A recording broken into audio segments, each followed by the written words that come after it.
NASCAR wants these drivers to be successful.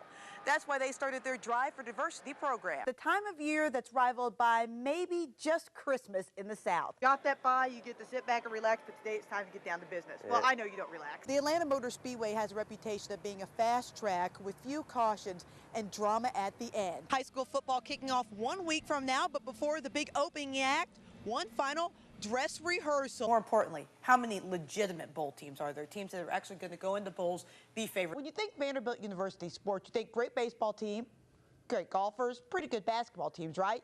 But I bet you never thought Vanderbilt and NASCAR. That is before Travis Geisler.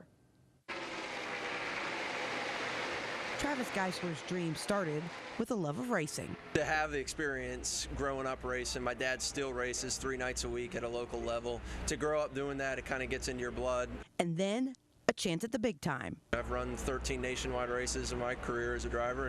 But when sponsorship money began to dry up in 2005, Geisler went from turning laps to turning wrenches at Penske Racing. And at the end of the 2008 season, he was tapped to be the crew chief of the number 77 car, driven by Sam Hornish Jr. We've got a lot of young guys on our team, myself included, Sam, everybody, and we just need a little bit of time to gel, and I think we're starting to see that. A degree from Vanderbilt University in mechanical engineering has helped Geisler understand the big thundering stock cars in ways others in the garage area do not. I can kind of understand more of the specifics of what goes on here. And his experience on the track is helping his driver Sam Hornish Jr. understand the difference between Indy cars and NASCAR. Travis has a lot of the same experiences with running a lot of these tracks that I've ran. As he's transitioning from IRL to NASCAR world and how he speaks, I think I might be able to help that along. While Geisler has the advantage of being both a former driver and an engineer, he has the disadvantage of being one of the youngest crew chiefs in the garage area. There's that little bit of learning and getting to the point where you feel comfortable making those decisions, and seeing how he's matured as a crew chief has been great. So far, the results have been mixed for Geisler and the number 77 team. They are currently 29th in the point standings. The swish of the net, the squeak of the tennis shoes, and the roar of the crowd. Yes, it's basketball time in Chattanooga, Tennessee. The blue gold game's always kind of an interesting deal. The fans want to see everybody dunk, the coaches want to see everybody execute, so it doesn't really match up. Today's blue and gold Mocs basketball game was not like any other blue gold game, except for one difference. They played it outside. What did you think when they first pitched the idea of basketball outside on October 31st? Well, as a coach, especially a coach that has about half his team out right now with injuries, there was some concern. Which is why today's blue and gold game wasn't really a game or even a scrimmage. It was more about getting out and entertaining the fans. I think everybody had a great time. I think our players had a great time. And I think our new guys get a sense of how important Chattanooga basketball is, not only to the school, but to the whole community. And everybody will get to see the Mocs and Lady Mocs play for real in just a few weeks.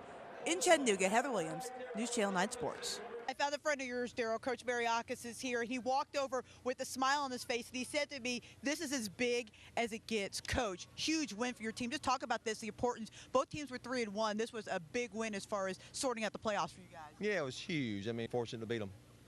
You said it was like playing in the swamp. It was dirty. It was gross. Most people would think that style of play would favor their team because you guys are more speed-based. So how were you able to make the passing game and some of those things work for you even in this mess out here? Yeah, it was a mess, and got a couple of breaks there and won it.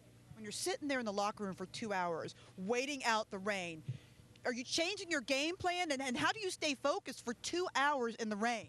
It was tough, the coaches were okay. It was just the kids, keeping them calm down. It was like a... So looking forward now for the team, obviously this is a big win, rivalry game, region game, all those kinds of things. How do you now celebrate but then put it away and look forward, because there's still a lot of football to play? Still a lot of football, and we're not there yet. Proud of them. Thank you very much for joining us. That's Coach Mark Mariakis live with us on NewsChannel9.com. They get the victory in a huge game, 10-7 over Ringgold.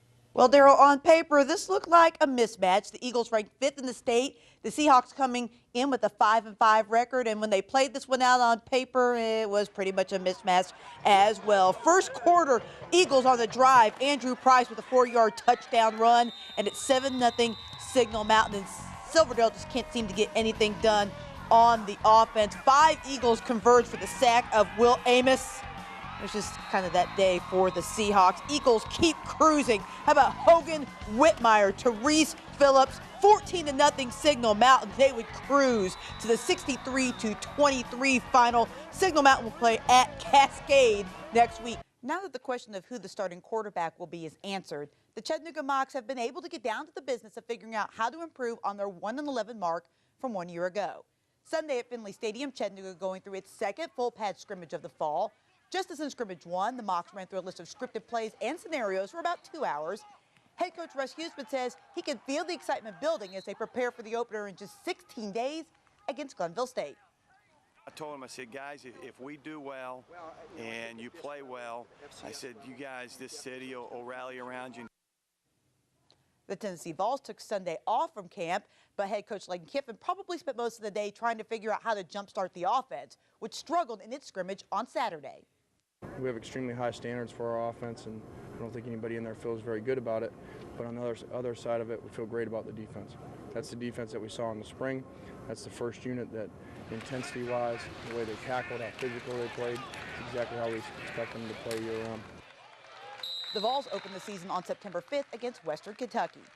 The Chattanooga Lookouts open up a 5-game series tonight in Tennessee. The Looks have lost 4 in a row and have fallen to second in the Southern League North Division.